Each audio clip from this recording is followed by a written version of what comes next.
Okay, I think we are on. And yeah, so welcome to this first gathering of sympoiesis book club. And before we go to the book part, let me just briefly talk about sympoiesis.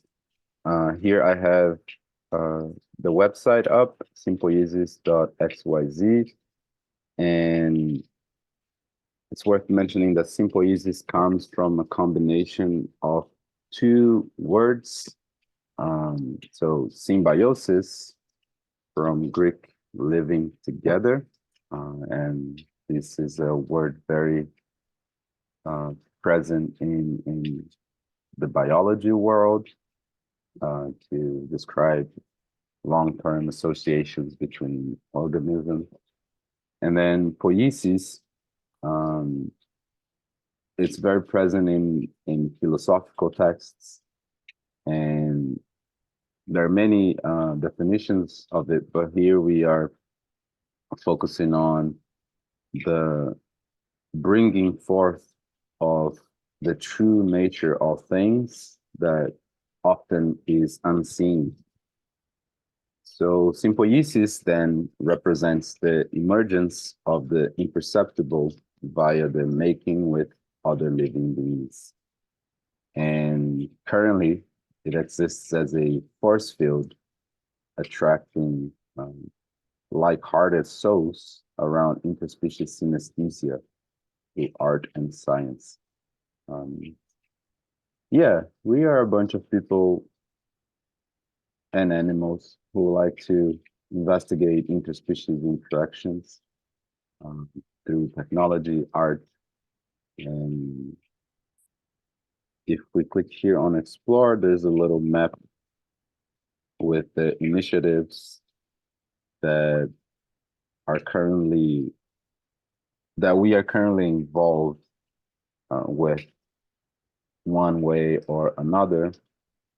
Um, and in many of those, we are collaborating with each other or with other people, um, or even with other organizations. And and to that matter, in a way, I personally also see sympoiesis as a kind of guild in this emerging field of interspecies communication, interspecies interaction. Here's the map. I'm not going to go over all of it. I will just tell you that it is an interactive map. So this side window here allows you to see information, for instance, how to navigate to the map.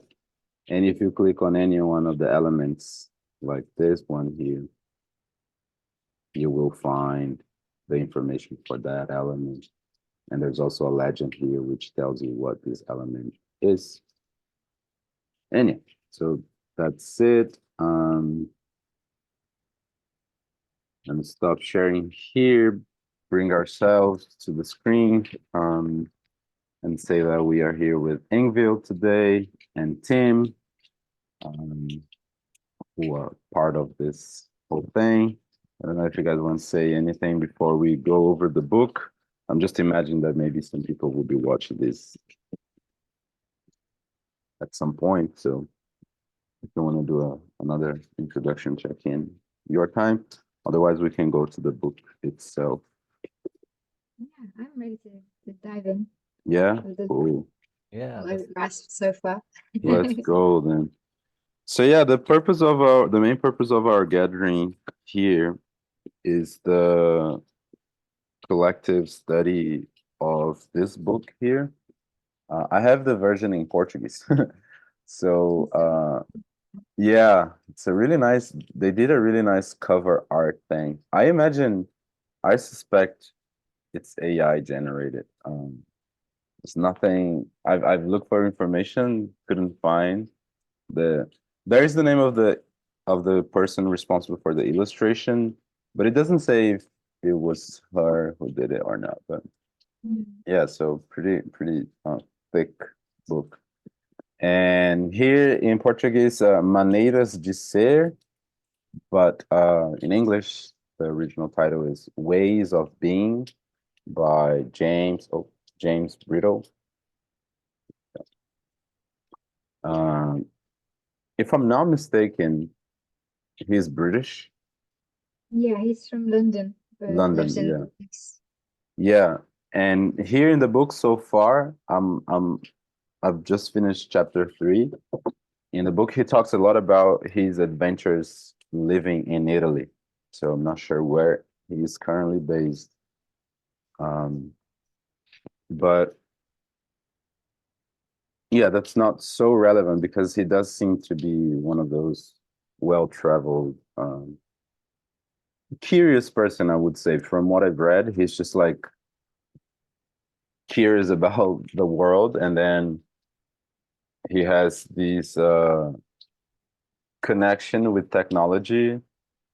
Um, I guess because of his profession, um, as an artist, he defines himself as a technologist at some point, and he talks about him being invited to conferences on AI, or even like he's now talking about his conference he went, which was all about uh, the use of algorithms focus on children, like digital products for children.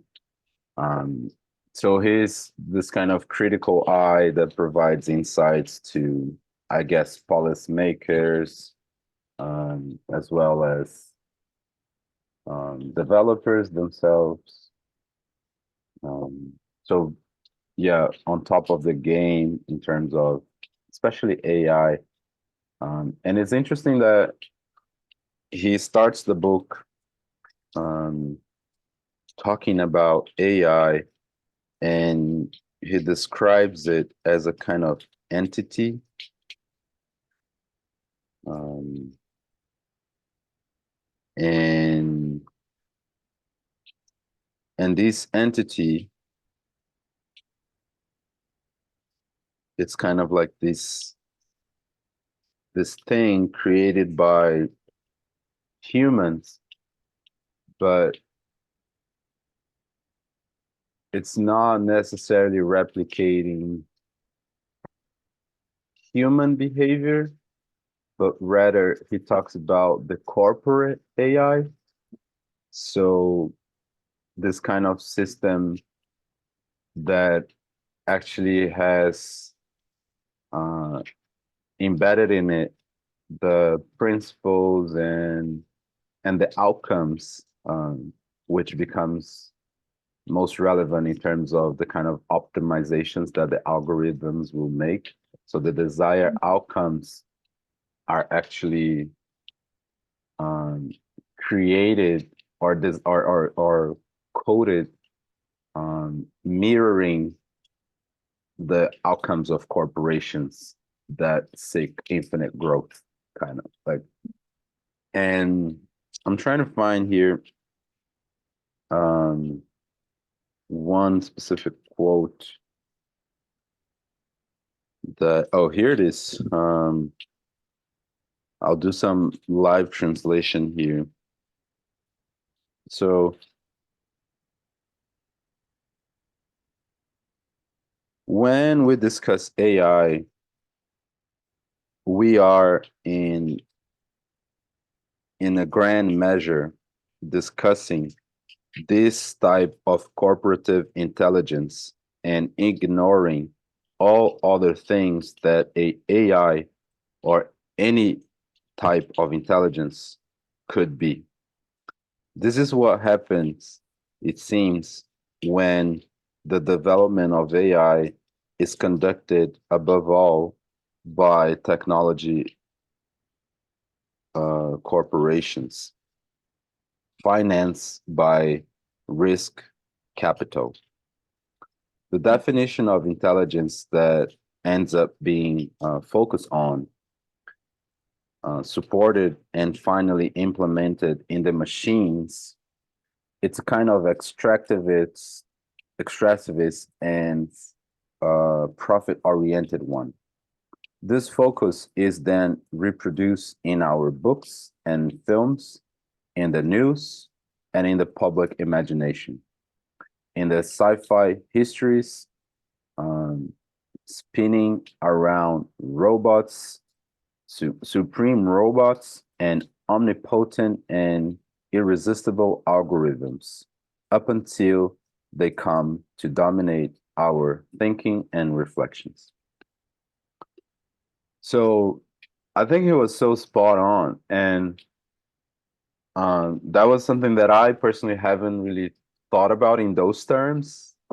Of course, we we know of all of these power power plays with risk capital, big corp, tech corp, so on and so forth.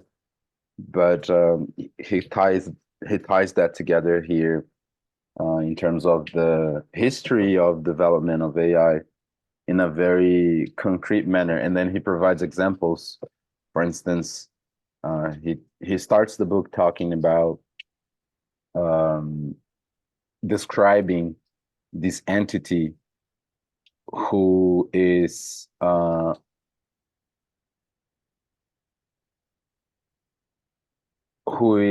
responsible for some pretty tangible and negative effects on one particular region in Italy, which is this sort of like remote paradise-like place. And then all of a sudden, kind of like in the middle of the night, big, big holes in the earth appear, and people are like, "What is this?" Almost like a kind of alien invasion. And then he goes on to describe that those are, I believe, those are um, advancements of the petrol industry, Yeah, I remember guided. that section. Yeah, right. It's so scary to read, like this grid that forms over the natural, um, geography to look for more oil in the more remote places. I think this was in Greece, somewhere like pristine, but now they're getting so desperate they're willing to tear up any tiny place. And that's all AI oriented or AI guided. Where these holes are being drilled, this is all defined by algorithms. And of course, these algorithms, in the way they are being designed and deployed, they do not account for any presence in these places. So any disturbance these may cause to people, to the modern human, it's just it's the machine on this blind pursuit, the blind corporate pursuit. So that's how he starts us off.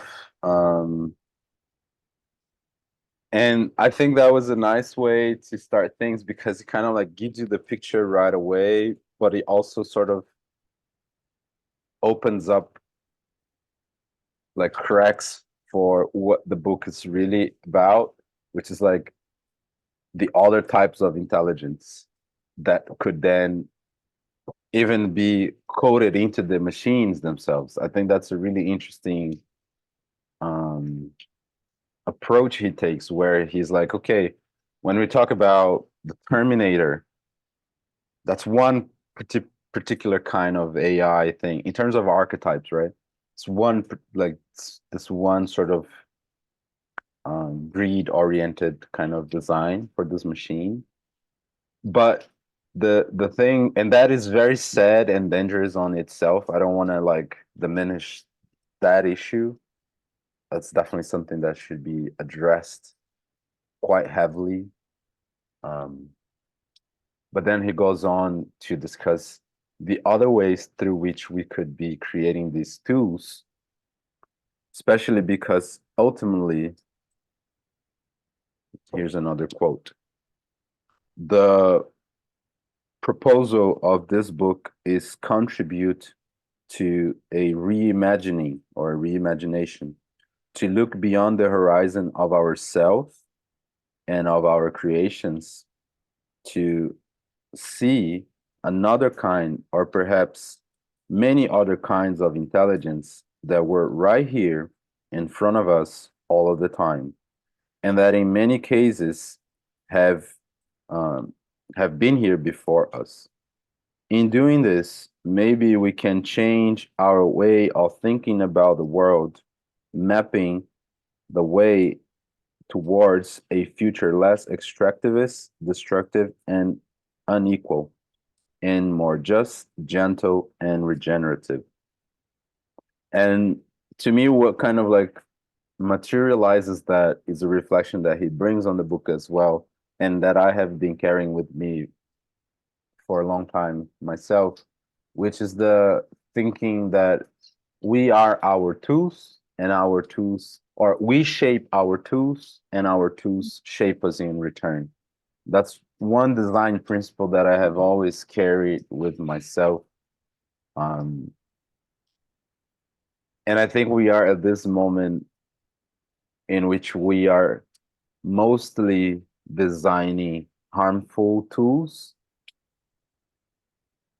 but there is also the opportunity to design regenerative tools that can even regenerate us. Um, yeah, that's my personal take on this kind of discussion.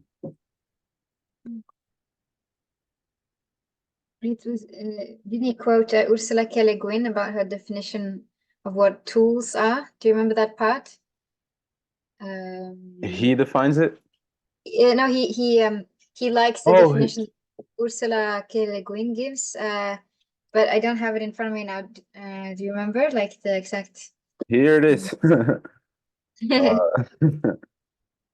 Well, yeah, so he goes on to say, I like the definition offered by sci-fi writer Ursula Le Guin when she is responding to critics who accuse her of not including enough technology in her work. Technology, she writes, or she wrote, is the active human interface with the material world. Technology is the active human interface with the material world.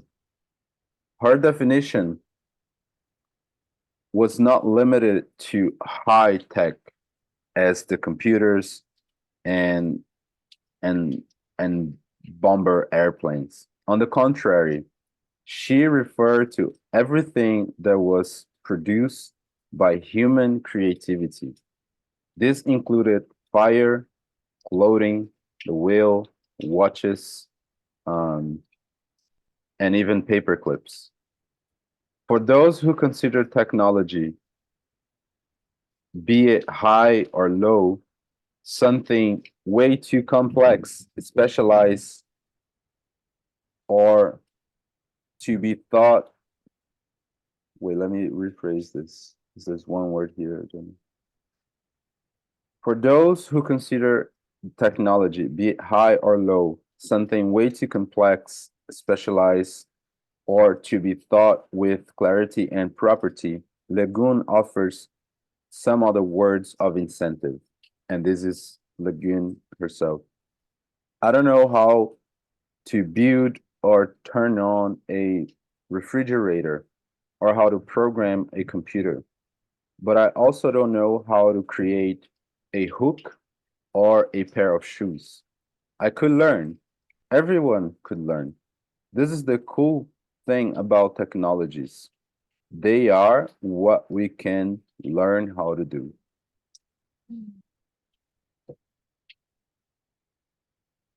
Yeah, and I personally highlighted the beginning and the end. So technology, she wrote, is the active human interface with the material world. And then they are what we can learn how to do. Mm-hmm. That's really powerful. I like that. So, stepping back quite a bit in the outside the recursion of language. The thing that comes up when you think about the AIs is that that this tool now is constructed in a mirror of ourselves. So now that we have this tool, which is also an intelligent tool of a kind of intelligence which we keep trying to frame and strive to mold into a human-like intelligence, or in many cases, right? And like you just mentioned earlier before when you were talking about the fellow framing his book subject matter, you know, that's putting into stark relief the limitations of the ways that we or the narrow perspectives that get imbued into tools when they're simply like hammers and things. Because you know, the whole economics that you talked about, that he talked about as his motivations and such, or concerns, right? You know, it's one thing when that's organizing why the hammers are showing up at the construction sites and there's the whole stuff behind it, but it's like doubly confounding when all of those things are built into technology in an unreflective way, and then all of a sudden the technology appears which puts us face to face with our own images, you know, our own image of ourselves. That's just throwing back like a mirror everything about, you know, that the large language models are hoovering up and sort of just throwing back at us. And then there's this demand, or this compulsion, or competitive instinct, like, you know, at all levels to embrace that technology and turn it to some human purpose. But like you say, in the current logic of production of tools, there's some kind of cognitive dissonance, let's put it that way. Yeah. So anyway, just wanted to throw out more confusion. Yeah. And one thing that comes to mind is, I definitely agree that these new technologies are just mirroring and throwing back at us things that we ourselves sort of put out there. But at the same time, they are biased towards particular ways of being, particular human ways of beings. Again, it's kind of like growth oriented or corporate mindset. And that's when I'm thrown back to projects like indigenous AI. They're even now called Abundant Intelligence Project. So this is a project by Professor Jason Louis. He's a native person himself. I won't remember the name of the nation right now. And he's also a technologist. And this group is sort of rethinking how these technologies could be designed so as to, I will say mirror, but I'm not even sure if that's the exact approach in their case. But to say the least, how would these technologies mirror or support the native ways of beings, the native human ways of beings, right? And that's something I find very exciting, because this provides an alternative, right? This provides kind of, and of course, this won't come out to compete with ChatGPT or the kind of like standard machine models are there out there that Excel and other oil companies are using, because they are feeding their own sort of little monsters. They're creating and feeding their own little monsters, but it's an alternative. It's something that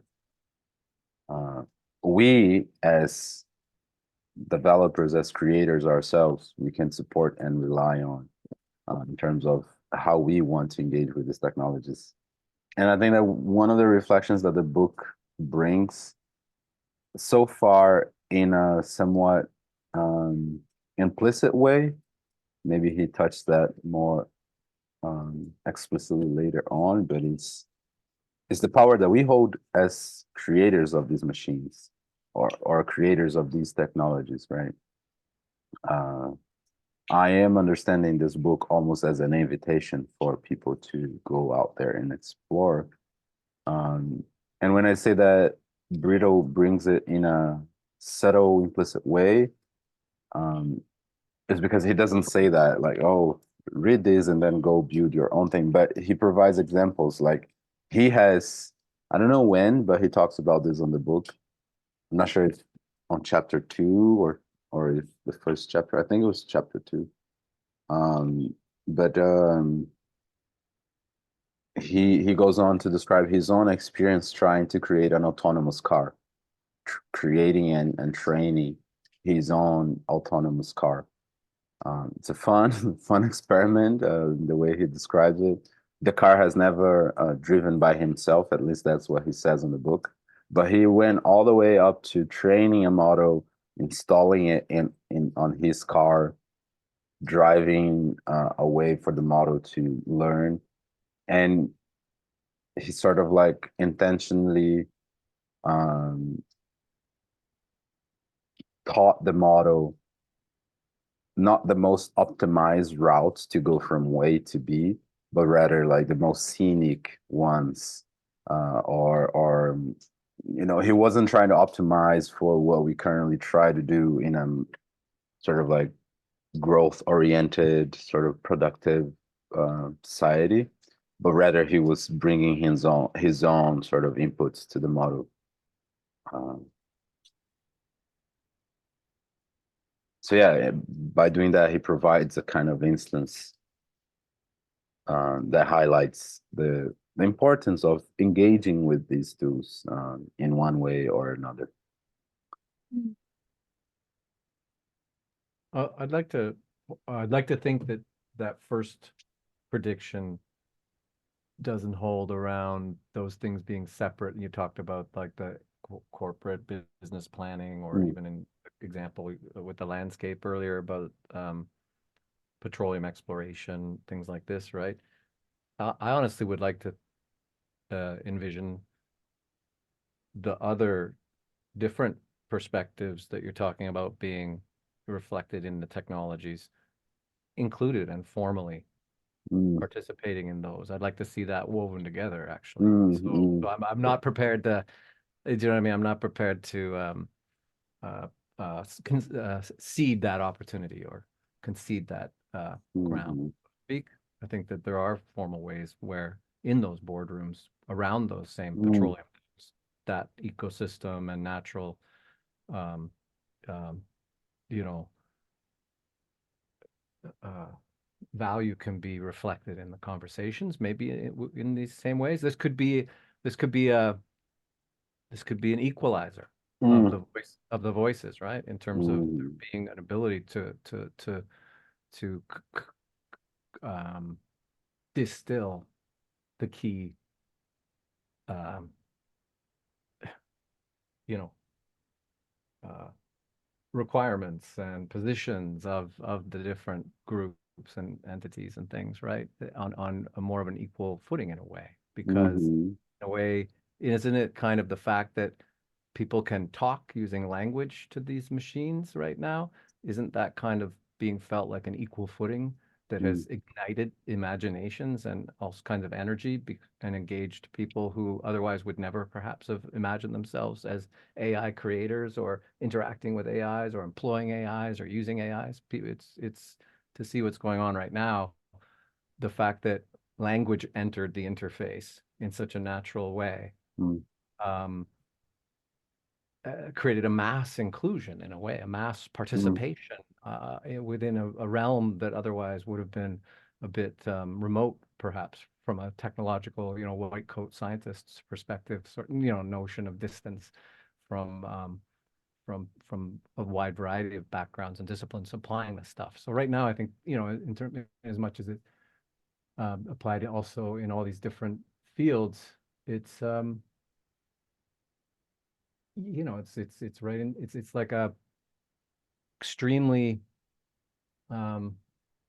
fertile kind of space, or you used the word field at the beginning, I think, Paul, right? Of this sympoiesis, right? In a way, right? Because a lot of things emerging together and woven together. And then the other thing I just want to comment on is that I think it's important to, and it's tied to language. Like, I mean, I couldn't support myself necessarily going into it right now in any kind of deep way, but it keeps coming to my mind. So maybe someone will kind of look it up. But the whole this Wittgenstein language stuff, right? If you ever looked at that stuff, he's had sort of a logical kind of a theory early on, and later on in his theories, he sort of changed it maybe after world experience of life and started talking about forms of life and language games.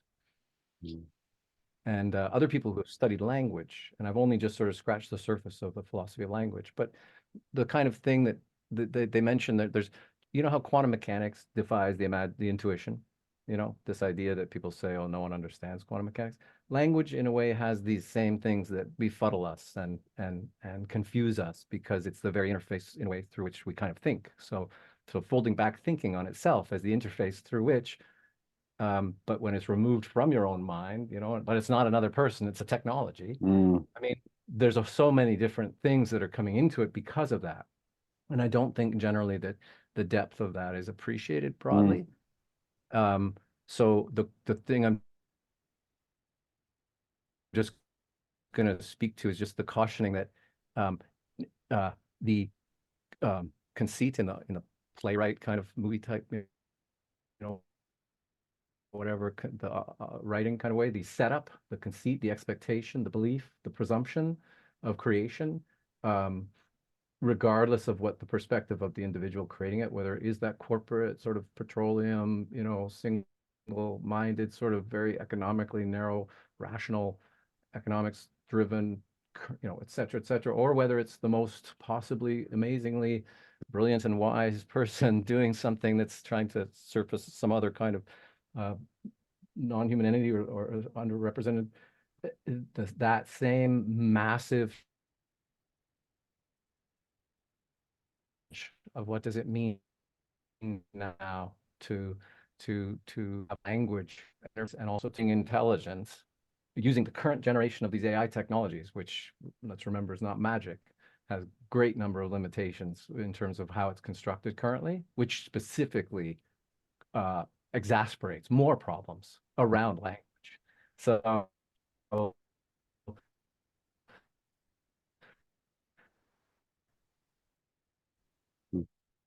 I'm just saying that, you know what I mean? The barrier to getting it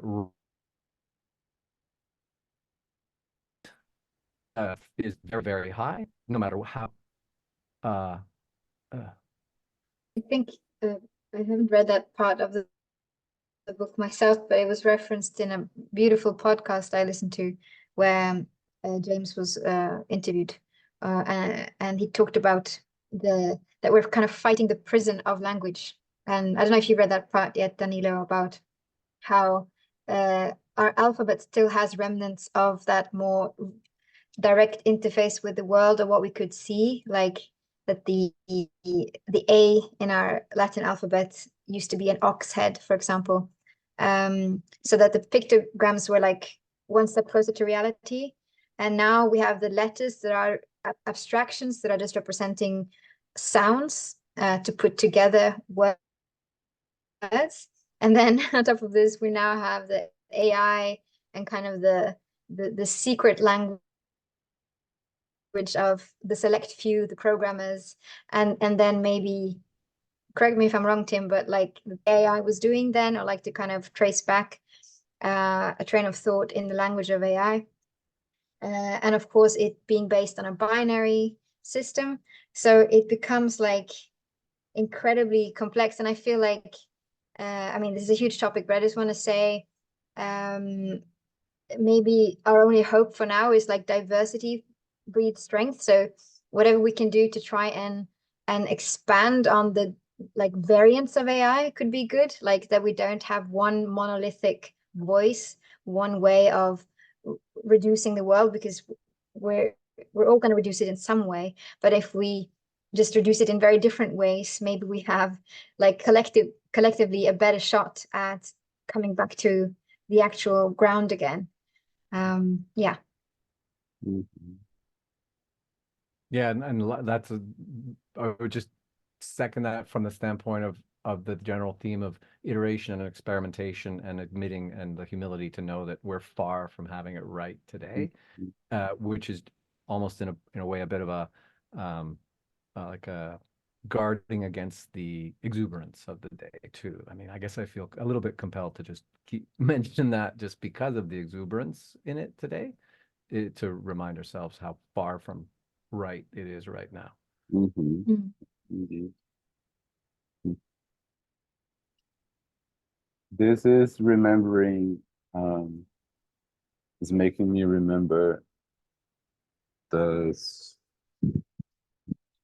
yeah, it's, I would say the movement, small movement within AI development around, especially in terms of large language models. There is some people, an increasing number of people, I would say, who sort of have the capacity to engage with a little bit of the coding behind these tools. And these people are running and developing what's called local LLMs. So these are sort of like alternatives to cloud LLMs like ChatGPT or Bard or so. These are open source, and you can sort of like, depending on your technical abilities, you can play with them a little, even kind of like combine existing models, and some people will do that because they want to like run away from the censoring versions of LLM. So if, like, depending on the kind of topic you talk to ChatGPT, for instance, it won't give you a response, and sometimes that can be a little bit arbitrary. Of course, that's also, I'm not diminishing the value of that. I think that's it's important to have a kind of safeguard when a product is released to the whole world. You don't know, children will be using, like, you don't know. But what's interesting about this local LLM movement is that this opens up the freedom to be more playful with certain language aspects. So, for instance, one idea I have, which I hope to materialize at some point in the near future, it's something that Ingvild and I have talked about a little bit, and I've tried to incorporate already in the kind of avatar we are designing for the Sacred River here, is the ability for these for the river avatar to speak in a way that it's not that is not exactly how we currently speak the sort of like Western languages. Not to say that it would speak another language, that's not what I'm saying, but it would rather focus more on certain aspects of the grammar, or, for instance, use more verbs rather than nouns in the way it speaks, so as to bring the fluidity that is natural and characteristic of a river, fluidity and poetry. And this is something that is proposed by, like, this particular way of speaking is proposed by David Bohm. So he was a physicist who delved into Western philosophy and all that. Some people consider him to be, yeah, like a visionary in both physics and philosophy. And later on, towards the end of his life, he created what he called the Boom dialogues, or people call it that way. So those were experiments or places in which people would come to talk in a way that would bring forth sort of like the implicate order of of of reality, as he calls it.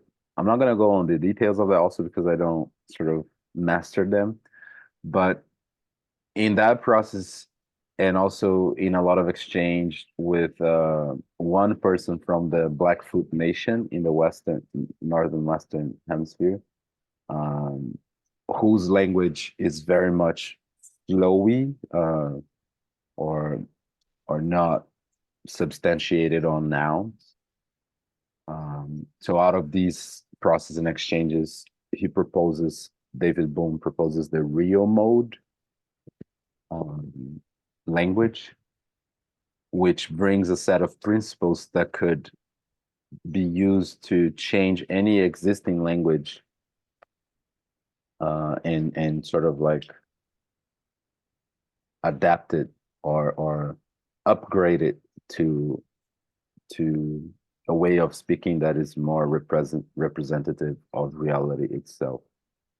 I'm just starting my own journey on that, in terms of understanding what the real mode means, as well as native languages, because I mean the real mode is just a filter of the true sort of beauty, and wisdom in the native languages. So I'm just starting my journey on that route, but I hope to be able to sort of design something along those lines. And just to connect something I was telling you before we started recording about the chorus I listened to yesterday. So Guarani native chorus, I had the pleasure of listening to. And they were singing, right? And of course, I don't speak the language and I don't understand it, but just in thinking about the rhythm and the patterns in their songs, it was already very illustrative of a little bit of the differences between our current way of speaking. I don't know how to define if it's a Western way of speaking, maybe, but I feel that there's more granularity to it.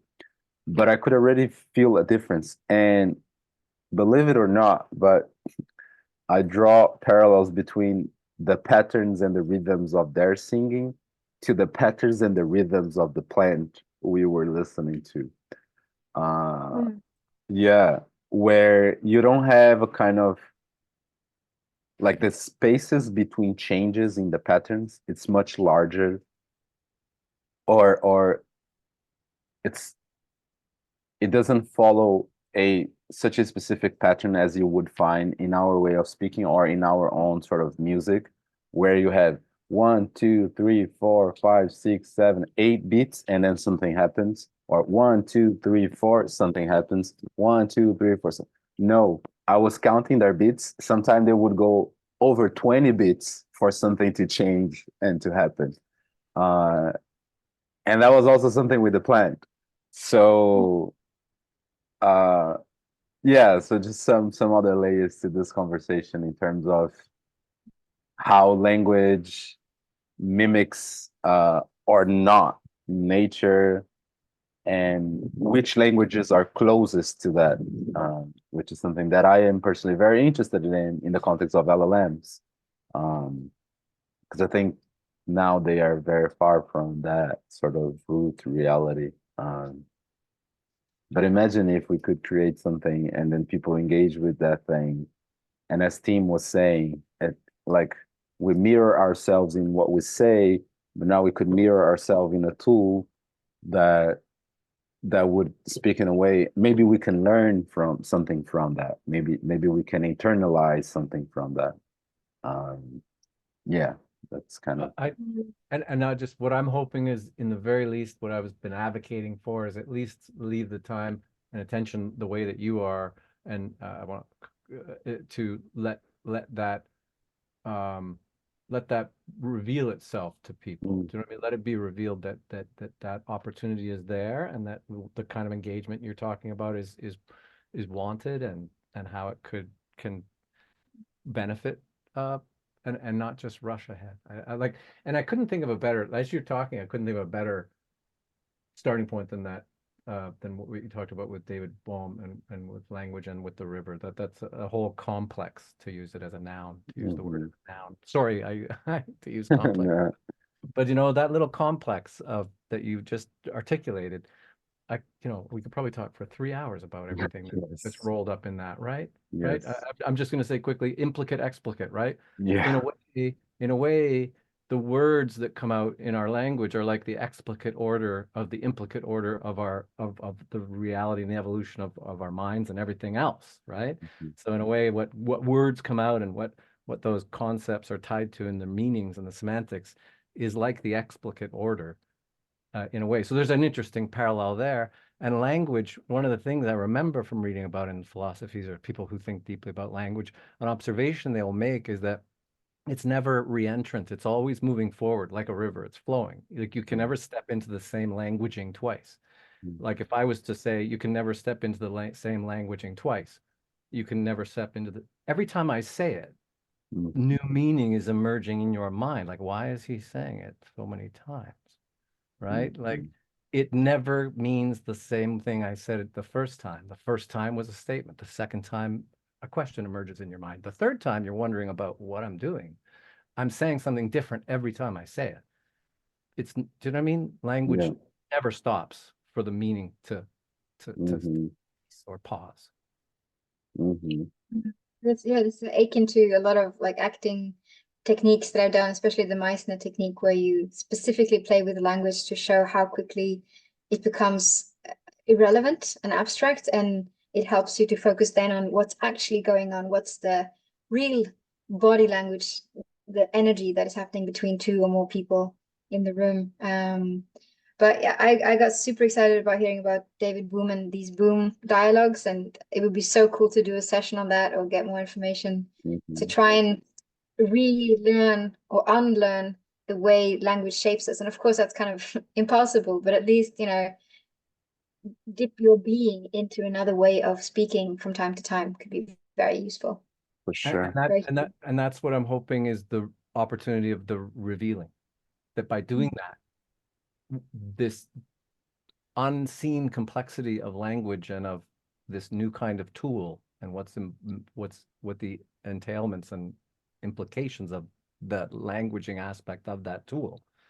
That by doing what you just said, Ingvild, and people sort of experiencing it and engaging with it, that the depth of that complexity will be revealed, and then Mhm. we will not race forward too exuberantly over the precipice.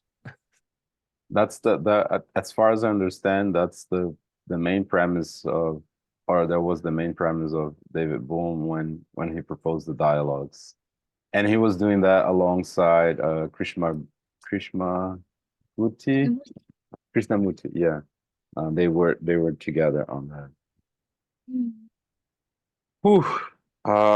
There's one quote here that appeared from chapter 1 that I want to bring up, maybe to finalize our conversation, and I think that just fits in beautifully.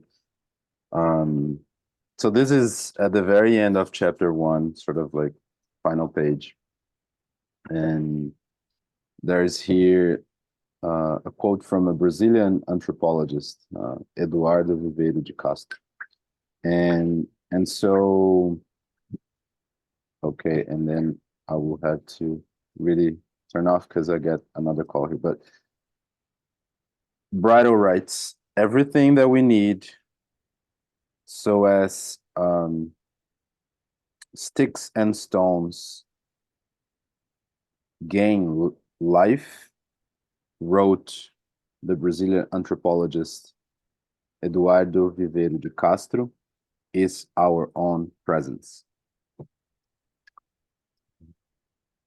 That's it. Amazing. Yeah. Yeah, with that, I will finalize then this first gathering of Sympoiesis Book Club on the book Ways of Being by James Briddle. We just very briefly touched the surface of chapter 1. I think we can coordinate later on if we do another meeting on chapter 1 or chapter 2 or how we go about it. I definitely would keep this up. I think it's a marvelous exercise. Also for the other things that emerge, that reveal themselves as we are on this journey. for now, I also in respect of time of everyone, I will bring it to an end. Really appreciative. Thank you, Ingvild. Thank you, Tim, and Thanks. everybody who's listening to us. It's really nice. Really nice. To be continued. Yeah, for sure. Everything we've discussed here to be continued. Just real quick, I'm thinking lately, I feel like around sympoiesis, if we could put energy towards this kind of building of a real mode type of LLM kind of thing, that would be really powerful for many applications. And I just wanted to say that the idea of the physical installation of this symbiototem notion and the way there's a whole depth there that I think is important to kind of talk about next, maybe at some point. Like it's not like we didn't get into it, but the idea of there being that kind of physical embodiment and connection, I think there's a whole depth there that bit orthogonal to today's conversation, but could easily be overlooked. Whereas I think it's increasingly really essential that that kind of thing happen. And it's not just not just an installation or just a sort of I think it should be a inherent almost part of doing these kinds of things and creating these. Yeah, you know, that's all I'm getting at. So I think that was really great. No, I totally agree with you, and especially if that sort of physical representation can materialize the local culture in a way, and if it's really done given by a local artist kind of thing, that's the kind of vision, because then it's grounded on something. Exactly. That's the word that's been ringing as you're talking. I'm hearing the word grounded, ringing in my ears. Exactly. Yeah. Exactly. Right on. Yeah, definitely. Beautiful. I think we're up for a really nice ride. An exciting one for sure. Take care. Yeah, thank you. Thank you, everyone. Have a good one. Thank you. Bye-bye.